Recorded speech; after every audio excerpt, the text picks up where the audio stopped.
আগামী ত্রয়োদশ জাতীয় সংসদ নির্বাচনকে ঘিরে পুলিশকে নিরপেক্ষভাবে দায়িত্ব পালনের নির্দেশ দিয়েছেন প্রধান উপদেষ্টা ডক্টর মোহাম্মদ ইউনূস। সকালে প্রধান উপদেষ্টার কার্যালয়ে ৬৪ জেলার পুলিশ সুপার সহ উচ্চপদস্থ কর্মকর্তাদের সঙ্গে বৈঠকে তিনি এই নির্দেশনা দেন। প্রধান উপদেষ্টা বলেন, নির্বাচনী চ্যালেঞ্জ গ্রহণের জন্য মানসিক প্রস্তুতি নিতে হবে। তিনি বলেন, এটি সাধারণ নির্বাচন নয়, গণ অভ্যুত্থানের পরবর্তী নির্বাচন, শহীদদের কাঙ্ক্ষিত দেশ গড়ার নির্বাচন। সেই ভাবনা থেকেই দায়িত্ব পালন করার তাগিদ দেন ডক্টর ইউনূস।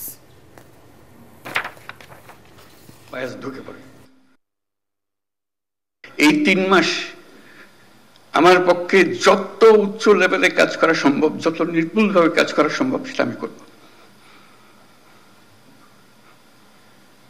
আমার যে স্বপ্ন, সে স্বপ্নে যদি কিছুটা আমাকে দিয়ে হয়, আমি সেটা পালন করব। আমরা বলছি উৎসব মুখর হবে, ঐতিহাসিক হবে, সবকিছু এর মধ্যে এসে যাবে। কারণ এটা শুধু উপরওয়ালার হুকুম মানার জন্য করছি না, আরো বড় হুকুমওয়ালার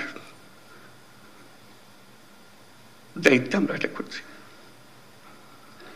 এবং সেই হুকুমওয়ালা উপরে আর আমার ভেতরে,